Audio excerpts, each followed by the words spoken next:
Hey everyone, this is Prem Pandey. Welcome back to favourite YouTube channel educational hikes. तो यार आप सबकी काफी डिमांड पर आज हम कंटिन्यू करने वाले हैं chapter number 9 reproduction in animals. ये रिप्रोडक्शन इन एनिमल्स का फर्स्ट पार्ट है और इसके पहले की जितनी भी चैप्टर्स हैं क्लास 8 एनसीईआरटी साइंस से मैंने ऑलरेडी अपलोड कर दिया है। अगर आपने उन वीडियोस को अब तक नहीं देखा है यार तो इसी वीडियो के डिस्क्रिप्शन बॉक्स में आपको लिंक मिल जाएगी, सिंपली क्लिक करके देख सकते हो। अगर आपको हमारे चैनल की कोई भी वीडियो चाहिए तो आप सिंपली YouTube के सर्च बॉक्स में जाके चैप्टर का नेम /एजुकेशनल हाइक्स करके सर्च कर सकते हो। हमारी वीडियो आपको टॉप पे मिल जाएगी। अगर आप नए विजिटर हो यार तो बेल आइकन को प्रेस कर देना ताकि हमारी नोटिफिकेशन आपको मिलती रहे, और सब्सक्राइब अब तक नहीं किया है तो यार रेड बटन दबा के सब्सक्राइब भी कर देना। तो चलिए स्टार्ट करते हैं chapter number 9 reproduction in animals. Reproduction का मतलब होता क्या है पहले ये जान लो। अब हम इस पर्टिकुलर चैप्टर में ना पढ़ेंगे कि कैसे एनिमल्स, मेल एनिमल और फीमेल एनिमल मिलके एक बेबी पैदा कर देते हैं जिसको हम रिप्रोडक्शन कहते हैं। देखो दो वर्ड से मिलके बना है ना, रिप्रोडक्शन मतलब एक नया इंडिविजुअल का जन्म होना, एक नई चीज का जन्म होना। ठीक है, हम इस पर्टिकुलर चैप्टर में कैसे एनिमल्स अपनी बेबी पैदा करते हैं ये सारी चीजें हम पढ़ेंगे। हम ये भी पढ़ेंगे कि कैसे ह्यूमंस अपने बेबी पैदा करते हैं। ठीक है, चलिए स्टार्ट करते हैं। इंट्रोडक्शन है कुछ शुरुआत में। Do you recall the processes of digestion, circulation and respiration? क्या आपको जो पाचन क्रिया है, जो हम जो खाना को डाइजेस्ट करते हैं, जो हमारा ब्लड सर्कुलेट करता है, हम सांस लेते हैं, इन सारे प्रोसेसेस को आपने पढ़ा है, which you have studied in your previous classes. These processes are essential for the survival of every individual. अब ये जो तीन चीजें हैं ना, खाना को पचाना, ब्लड को सर्कुलेट करना और सांस लेना, ये तीन बहुत जरूरी क्रियाएं हैं। किसी भी इंसान को, किसी भी इंडिविजुअल को जिंदा रहने के लिए ये तीन चीज तो करना ही पड़ेगा। You have also learned about the process of reproduction in plants. तुमने क्लास 7th में रिप्रोडक्शन इन प्लांट्स नाम का एक चैप्टर पढ़ा होगा और तुमने उस चैप्टर में पढ़ा होगा कि कैसे पौधे अपने बेबी पैदा करते हैं, कैसे पौधे नए पौधे कैसे पैदा करते हैं। समझ में आया? आगे, reproduction is essential for the continuation of species. अब आप पूछेंगे कि सर रिप्रोडक्शन जरूरी क्यों है, क्यों बच्चे पैदा करना जरूरी है? बच्चे पैदा करना या रिप्रोडक्शन इसलिए जरूरी है ताकि जो एक इंसान की प्रजाति हो या जानवरों की प्रजाति हो वो आगे तक चलती रहे, उनका वंश जो है वो बढ़ता रहे, इसी के लिए हम रिप्रोडक्शन करते हैं। समझ में आया? Imagine what would have happened if organism had not reproduced. सोचो अगर ऑर्गेनिजम्स जो हैं, जैसे इंसान हो गया, एनिमल हो गया, अगर वो बच्चे पैदा ना करे तब क्या होगा? सोचो, ठीक है, तब क्या होगा? You will realise that reproduction is very important as it ensures the continuation of similar kind of individuals generation after generation. अब यहां पर आपको महसूस होगा कि जो रिप्रोडक्शन है, बच्चे पैदा करना बहुत ज्यादा जरूरी है, क्योंकि बच्चे पैदा करने की वजह से ही हमारी जो पीढ़ियां हैं, जो जनरेशन है हमारा, आगे कैसे बढ़ेगा? जब हमारे बच्चे पैदा होंगे तभी तो आगे जनरेशन बढ़ेगा ना। तो इसीलिए रिप्रोडक्शन जरूरी है। अब देखो अगर इंसान बच्चे पैदा ना करे तो क्या होगा? कुछ समय बाद एक ऐसा समय आएगा कि धरती पे दोबारा कोई इंसान ही देखने को नहीं मिलेगा। अब एनिमल्स अगर रिप्रोडक्शन ना करे तो क्या होगा? कुछ समय बाद इस धरती पे कोई एनिमल्स नहीं बचेगा। जब भाई नए बच्चे पैदा नहीं होंगे तो कहां से एनिमल्स बचेंगे इस धरती पर? कहां से ये इंसान बचेंगे इस धरती पर? समझ में आ रहा है ना? चलिए आगे बढ़ते हैं। You have already learned in your previous class about reproduction in plants. तुमने क्लास 7th में ऑलरेडी पढ़ लिया है कि पौधे कैसे अपने बच्चे पैदा करते हैं या पौधे रिप्रोड्यूस कैसे करते हैं, ये आपने क्लास 7th में ऑलरेडी पढ़ लिया है। ठीक है, इन दिस चैप्टर, इस चैप्टर में हम क्या पढ़ेंगे? We shall learn how reproduction takes place in animals. इस चैप्टर में हम पढ़ेंगे कि कैसे एनिमल्स ह्यूमंस भी और एनिमल्स, ये दोनों अपने बच्चे पैदा कैसे करते हैं या ये दोनों रिप्रोड्यूस कैसे करते हैं, यही हम इस पर्टिकुलर चैप्टर में पढ़ने वाले हैं। तो इस चैप्टर का हमारा जो सबसे पहला टॉपिक है मोड्स ऑफ रिप्रोडक्शन, मतलब एक जानवर या एक इंसान रिप्रोडक्शन किन किन तरीकों से कर सकता है। मोड्स ऑफ रिप्रोडक्शन समझ में आया? चलिए स्टार्ट करते हैं। Have you seen the young once of different animals? क्या तुम अलग अलग जानवरों के बच्चों को देखा है तुमने? क्या तुमने बिल्ली के बच्चों को देखा है? क्या कुत्ते के बच्चों को देखा है? ऑब्वियस सी बात है यार, सबने देखा होगा। Try to name some of the young ones by completing table 9.1। अब यहां पर ये जो टेबल दिख रहा है ना आपको, ये वाला दिस वन टेबल, ये कंप्लीट करना है। जैसे देखो हम कंप्लीट कर देते हैं इस टेबल को। अब देखो ह्यूमन के यंग वंस को क्या कहते हैं? बेबी कहते हैं। कैट, बिल्ली के बच्चे को क्या कहते हैं? किटन कहते हैं। डॉग, कुत्ते के बच्चे को क्या कहते हैं? पपी कहते हैं। बटरफ्लाई, बटरफ्लाई के बच्चे को क्या कहते हैं या बटरफ्लाई के यंग वन को क्या कहते हैं? कैटरपिलर कहते हैं। हैन, मुर्गी के बच्चे को चिकन कहते हैं या चिक कहते हैं। काऊ, काऊ के बच्चे को क्या कहते हैं? काफ, बछड़ा, ठीक है। फ्रॉग, मेढक, मेढक के बच्चे को क्या कहते हैं? टैडपोल कहते हैं। तो ये चीजें आप याद कर लेना कि एनिमल्स जैसे ह्यूमन, कैट, डॉग, हाँ याद रखना भाई ह्यूमन भी एनिमल में ही आता है, क्योंकि हम क्या थे? हम पहले लंगूर थे ना, अब तो हम इंसान बन गए ना, धीरे धीरे हमारा इवोल्यूशन हुआ, हम डेवलप हुए, तब जाके हम क्या बन गए? एक इंसान बन गए, लेकिन हम आज भी एनिमल के कैटेगरी में आते हैं। तो ये हो गया एनिमल और ये हो गए इनके बच्चों के नाम। अब आगे पढ़ते हैं। You must have seen the young ones of various animals being born। तुमने अलग अलग जानवरों के बच्चों को देखा होगा जब वो पैदा हो रहे होते हैं। Can you tell how chicks and caterpillar are born? क्या तुम बता सकते हो कि जो मुर्गी का बच्चा है या जो बटरफ्लाई की जो यंग वंस होते हैं जिन्हें हम कैटरपिलर्स कहते हैं, ये चिक्स और ये कैटरपिलर्स पैदा कैसे होते हैं? क्या आपको पता है? जी हाँ पता है। कैसे?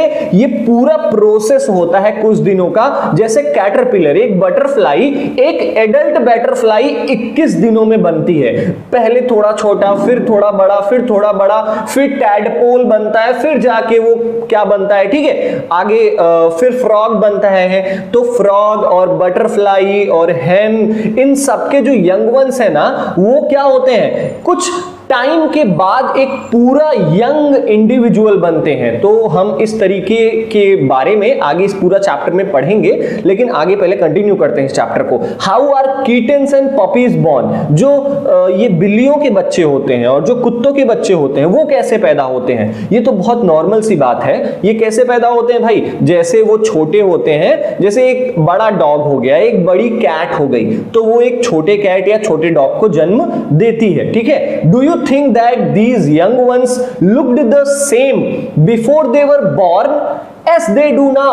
अब यहां पर कहा गया है कि क्या आपका ये सोचना है कि ये जो चिक्स हैं, ये जो कैटरपिलर्स हैं, ये जो पपीज हैं और किटन्स हैं, क्या वो पैदा होने के पहले भी ऐसी ही दिखती थी जैसे वो आज दिखते हैं? Before they were born as they do now? Let us find out. चलो हम यही पता करेंगे कि जो डिफरेंट एनिमल्स हैं उनके बच्चे पहले कैसे दिखते थे और अब कैसे दिखते हैं, ऐसा क्यों होता है। ये सारी चीजें हम इस पर्टिकुलर चैप्टर में पढ़ेंगे। आगे देखते हैं, ये टेबल तो हमने भर ही दिया है, ये वाला देखते हैं। जस्ट इन प्लांट्स, जैसे कि पौधों में होता है वैसे ही एनिमल्स भी दो तरीके से रिप्रोड्यूस करते हैं। एनिमल्स भी दो तरीके से बच्चों को पैदा करते हैं, ठीक है। पहला तरीका क्या है? पहला तरीका है सेक्सुअल रिप्रोडक्शन, जिसमें क्या होता है? मेल और फीमेल गैमेट मिक्स होके जाइगोट बनाता है। अब अगर हम सिंपल भाषा में कहना चाहें तो मेल और फीमेल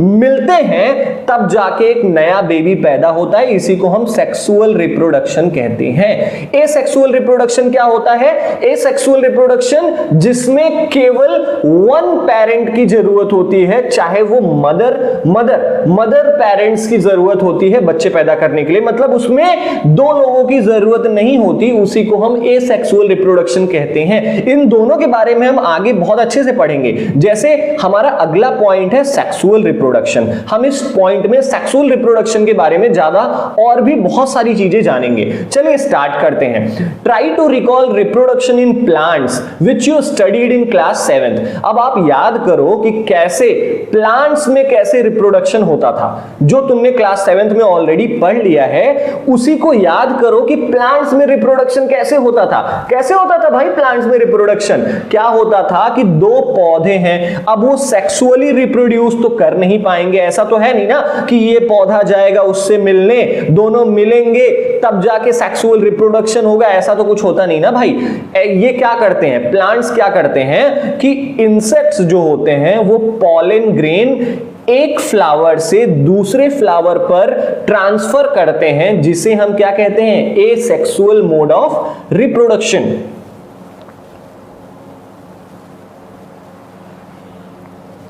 हमारा सबसे पहला वाला पॉइंट है 9.2 सेक्सुअल रिप्रोडक्शन, जो सबसे फर्स्ट पॉइंट है। सेक्सुअल रिप्रोडक्शन के बारे में हम इस चैप्टर में, इस पर्टिकुलर पॉइंट में बहुत कुछ जानेंगे। तो चलिए स्टार्ट करते हैं। Try to recall reproduction in plants. अब क्या है कि हमने क्लास 7th में एक चैप्टर पढ़ा था रिप्रोडक्शन इन प्लांट्स, उसे याद करने की कोशिश करो कि प्लांट्स कैसे रिप्रोड्यूस करते हैं। प्लांट्स दो तरीके से रिप्रोड्यूस करते हैं, वो सेक्सुअली भी रिप्रोड्यूस करते हैं और वो एसेक्सुअली भी रिप्रोड्यूस करते हैं। एसेक्सुअल का मतलब क्या है? जिसमें दो लोगों की जरूरत नहीं पड़ती है बच्चे पैदा करने के लिए, केवल एक प्लांट से ही या एक एनिमल से ही काम चल जाता है और दूसरा बच्चा पैदा हो जाए, उसी को हम एसेक्सुअल रिप्रोडक्शन कहते हैं। समझ में आया? अब आगे चलते हैं। You will remember that plants that reproduce sexually. तुम याद करोगे कि ऐसे पौधे जो सेक्सुअली रिप्रोड्यूस करते हैं। अब कौन कौन से पौधे सेक्सुअली रिप्रोड्यूस करते हैं? हर वो पौधे, याद रखना बहुत जरूरी है, ब्रायोफाइट्स उन्हें हम कहते हैं। देखो वो सारे पौधे जिनमें फ्लावर्स लगते हैं और जिनके अंदर कांटे होते हैं, जैसे रोजेस हो गया, जैसे गुलाब का फूल हो गया भाई। अब देखो गुलाब जो तुम अपनी गर्लफ्रेंड को देते हो या तुम अपनी वाइफ को देते हो, तो गुलाब जो है ना, गुलाब क्या है? सेक्सुअल रिप्रोडक्शन करता है, क्योंकि इसके अंदर फ्लावर्स भी होते हैं और इसके अंदर कांटे भी होते हैं। तो हर वो पौधे जिनमें फ्लावर्स लगे होते हैं और के अंदर फर्न्स, कांटे होते हैं, वो सेक्सुअल मोड ऑफ रिप्रोडक्शन से रिप्रोड्यूस करते हैं। समझ में आया? देखो यहां पे क्या क्या लिखा है? लिखा है कि प्लांट्स दैट रिप्रोड्यूस सेक्सुअली, ऐसे पौधे जो सेक्सुअल मोड ऑफ रिप्रोडक्शन से बच्चे पैदा करते हैं, उनके पास मेल और फीमेल रिप्रोडक्टिव पार्ट्स होता है। मेल और फीमेल रिप्रोडक्टिव पार्ट्स क्या होते हैं? मेल और फीमेल रिप्रोडक्टिव पार्ट्स की वजह से ही बच्चे पैदा होते हैं। चलो, can you name these parts?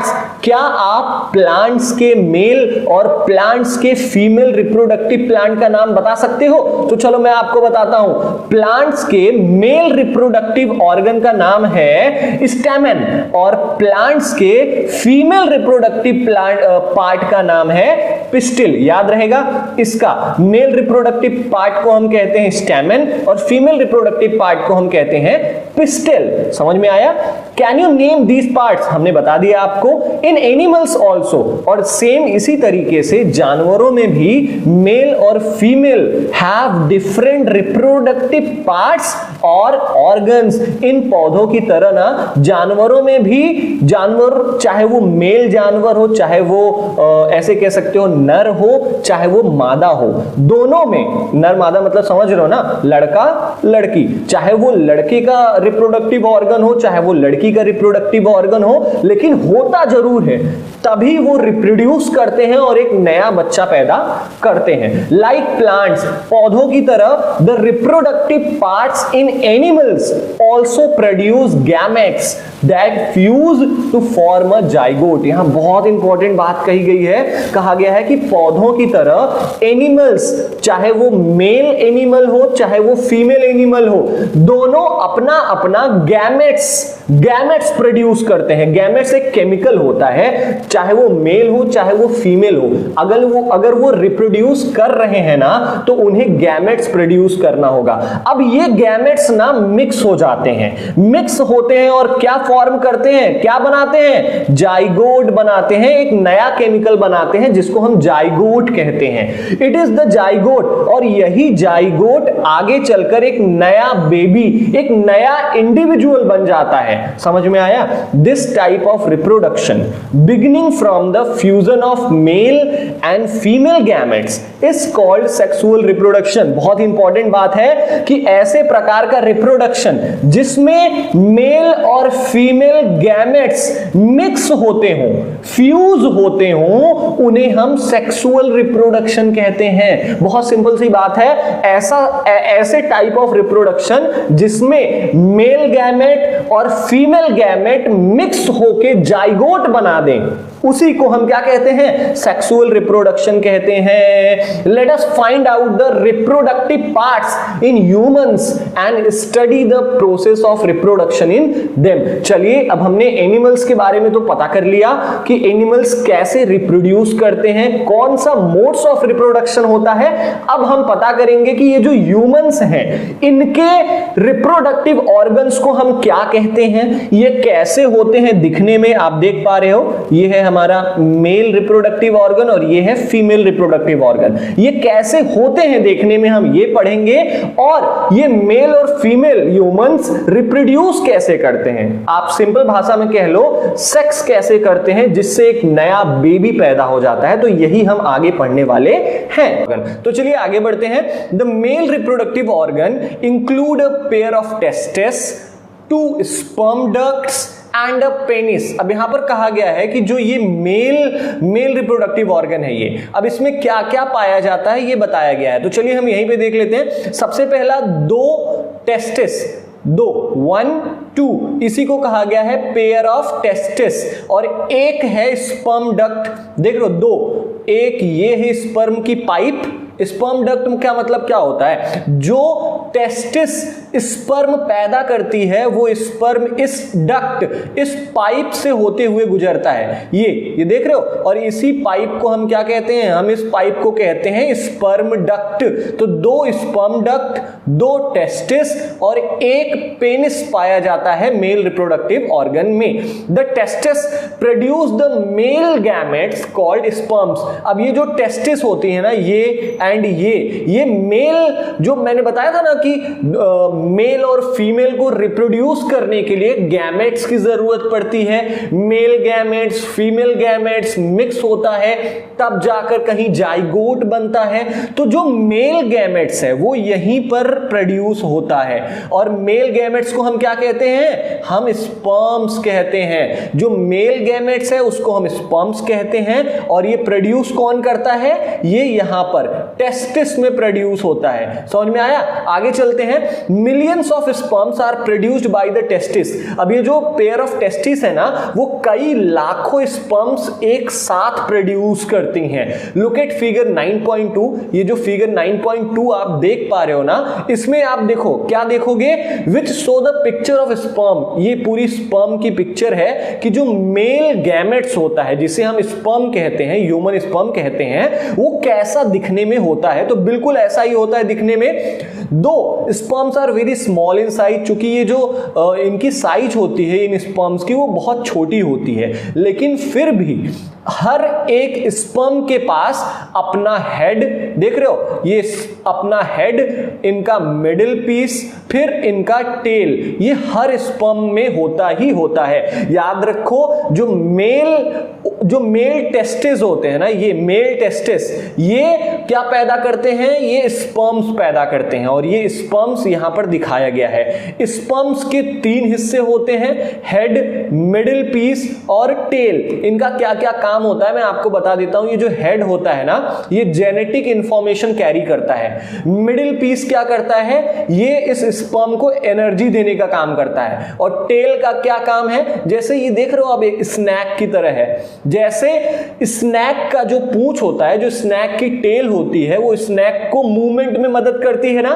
वैसे ही जो स्पर्म की टेल होती है वो किस चीज में मदद करती है, वो स्पर्म्स को फीमेल रिप्रोडक्टिव ऑर्गन के अंदर जाने में मदद करती है। समझ में आया? चलो अब आगे देखते हैं। अब यहां पर कुछ लिखा गया है कि Does it appear to be a single cell? अब हमने ये तो जान लिया कि ये जो स्पर्म्स होते हैं वो बहुत स्मॉल होते हैं साइज में, और हर स्पर्म्स के पास अपना हेड, मिडिल पीस और अपना टेल होता है। इतना तो हमने जान लिया। अब आगे क्या जानना है? Does it appear to be a single cell? क्या ये जो स्पर्म है ये केवल एक सिंगल सेल है? चलो ये जानेंगे हम। Indeed each sperm is a single cell. वास्तव में जो हर स्पर्म होता है ना वो एक सिंगल सेल होता है, और इन स्पर्म्स के अंदर सेल के सारे कंपोनेंट्स होते हैं। सेल के कितने कंपोनेंट्स होते हैं? सेल के अंदर जो न्यूक्लियस होता है वो भी इसके अंदर आपको मिल जाएगा। सेल के अंदर जो साइटोप्लाज्म होता है वो भी आपको इसके अंदर मिल जाएगा। सेल मेम्ब्रेन हो गया, न्यूक्लियस मेम्ब्रेन हो गया, ये सारी चीजें आपको स्पर्म के अंदर मिल जाएगी। मतलब जो ह्यूमन स्पर्म होता है वो एक सिंगल सेल का काम करता है। समझ में आया? अब यहां पर पहली कुछ पूछ रही है, पहली पूछ रही है कि what purpose does the tail in a sperm serve? Sperm का जो टेल है वो क्या काम करता है? मैंने आपको पहले ही बताया है, it helps in movement of sperm. Sperm को मूव करने में ये जो टेल है वो मदद करती है। चलो अब हम पढ़ेंगे फीमेल रिप्रोडक्टिव ऑर्गन कि फीमेल रिप्रोडक्टिव ऑर्गन कैसा होता है दिखने में, कौन कौन से पार्ट्स होते हैं इसमें और इनका क्या फंक्शन होता है। तो सबसे पहले क्या लिखा गया है? The female reproductive organ are a pair of ovaries. जो ये फीमेल रिप्रोडक्टिव ऑर्गन है ना, इनमें क्या होता है? दो ओवरीज होते हैं। ये देख रहे हो ओवरी ये है, दिस इज ओवरी। देखो एक ओवरी यहां पर है और एक ओवरी यहां पर है, तो पेयर ऑफ ओवरीज होते हैं। ठीक है, ओविडक्ट्स होता है। ओविडक्ट मतलब ये जो ओवरीज फीमेल गैमेट्स प्रोड्यूस करती हैं उनको ले जाने वाली जो पाइप है, ये पाइप दिख रही है आपको, इसी को कहते हैं ओविडक्ट। तो दोनों तरफ मतलब पेयर ऑफ ओविडक्ट्स होता है, जिसे हम क्या कहते हैं? जिसे हम फैलोपियन ट्यूब्स भी कहते हैं। याद रखना, जो फीमेल में ओविडक्ट्स होते हैं, जो फीमेल रिप्रोडक्टिव ऑर्गन में ओविडक्ट्स होते हैं, उन्हें हम फैलोपियन ट्यूब भी कहते हैं। और आखिरी हिस्सा यूटेरस, ये वाला हिस्सा देख पा रहे हो आप, दिस वन, इसी को हम क्या कहते हैं? यूटेरस कहते हैं। सॉरी, ये जो मिडिल वाला हिस्सा देख पा रहे हो ना आप, यही यूटेरस होता है, फीमेल यूटेरस। ठीक है, यूटेरस में क्या होता है? यूटेरस में बेबीज डेवलप होती हैं। अब आगे देखो क्या लिखा गया है? द ओवरी, जो ये ओवरीज होती है ना वो प्रोड्यूस करती हैं, क्या प्रोड्यूस करती हैं? प्रोड्यूसेस फीमेल गैमेट्स कॉल्ड ओवा। जैसे मेल गैमेट्स कहां प्रोड्यूस होते हैं? मैंने कहां बताया था? टेस्टिस में। वैसे ही फीमेल गैमेट्स कहां प्रोड्यूस होते हैं? ओवरीज में। मेल रिप्रोडक्टिव गैमेट्स का नाम होता है स्पर्म्स और फीमेल रिप्रोडक्टिव गैमेट्स का नाम होता है ओवा, जिसे हम एक्स भी कहते हैं। समझ में आया? In human beings a single matured egg, इंसानों के अंदर जो एक मैच्योर्ड एग होता है, जो फीमेल रिप्रोडक्टिव ऑर्गन के अंदर एक जो मैच्योर्ड एग होता है ना, वो हर महीने रिलीज होता है ओविडक्ट्स में। ठीक है, ये जो ओवा को कैरी करने वाली पाइप है ओविडक्ट, ओविडक्ट में हर महीने एक मैच्योर्ड एग रिलीज होता है। ठीक है, और यही आगे चलकर क्या बनती है? एक फर्टिलाइजेशन करती है और फर्टिलाइजेशन करने के बाद बेबी पैदा करती है। चलो आगे देखते हैं। Uterus is a part where development of the baby takes place. ये जो यूटेरस वाला हिस्सा देख पा रहे हो आप, ये बीच वाला, ये वही हिस्सा होता है जहां पर बेबीज डेवलप करती हैं, जहां पर बेबीज 9 महीने तक क्या करती हैं? डेवलप करती हैं। उनके आंख, उनके कान, उनके नाक, ये सारी चीजें 9 महीने तक इसी यूटेरस में ही डेवलप होती हैं। Like the sperm and egg is also single cell. Sperm के जैसे जो एग्स होते हैं ना वो भी एक सिंगल सेल होते हैं। जैसे स्पर्म जो मेल गैमेट है स्पर्म वो भी एक सिंगल सेल होता है, और वैसे ही जो फीमेल गैमेट है जिसे हम क्या कहते हैं एग या ओवा वो भी एक सिंगल सेल है। अब आप देख पा रहे हो जो फीमेल ओवम होता है, जो फीमेल गैमेट होता है वो कुछ ऐसा दिखता है, बीच में न्यूक्लियस और ये सेल मेम्ब्रेन दिख रहा है आपको, न्यूक्लियस मेम्ब्रेन दिख रहा है, मतलब बिल्कुल सेल की तरह है। समझ में आया? नाउ अब यहां पर बूझो कुछ पूछ रहा है। बूझो क्या पूछ रहा है? Boojho recalls that the size of, Boojho को याद आता है कि एनिमल्स के अंदर जो एक्स होते हैं वो अलग अलग साइज के होते हैं। जैसे देखो यहां पर क्या कहा गया है, the egg may be very small in humans, जो ह्यूमंस के अंदर, जो फीमेल के अंदर, जो आप ऐसे कह सकते हो जो एक स्त्री, एक औरत के अंदर जो एक्स होते हैं वो बहुत छोटे होते हैं। लेकिन वहीं मुर्गी का अंडा देख लें तो वो बड़ा होता है, ऑस्ट्रिच का अंडा देख लें वो और बड़ा होता है। तो बूझो ये कह रहा है कि इसने देखा है कि अलग अलग एनिमल्स में अलग अलग एक्स की साइज पाई जाती है। तो आई थिंक आपको ये 3 पेजेस जो फर्स्ट पार्ट है हमारा वो बहुत अच्छे से समझ में आया होगा। ये चैप्टर लॉन्ग है, थोड़ा टिपिकल है, इसलिए मुझे इसे 4 पार्ट्स में डिवाइड करना पड़ेगा। और आई होप आपको ये वीडियो पसंद आया होगा। अगर वीडियो पसंद आए यार तो हमारे नेक्स्ट पार्ट का जरूर इंतजार करें। हम नेक्स्ट पार्ट में पढ़ेंगे कि कैसे मेल और फीमेल सेक्स करके एक नई बेबी पैदा करती हैं, और बहुत ही इंटरेस्टिंग तरीके से पढ़ेंगे जिसको हम फर्टिलाइजेशन कहते हैं। और भी बहुत कुछ है इस चैप्टर में। तो मिलते हैं अपने नेक्स्ट वीडियो में, तब तक के लिए जय हिंद।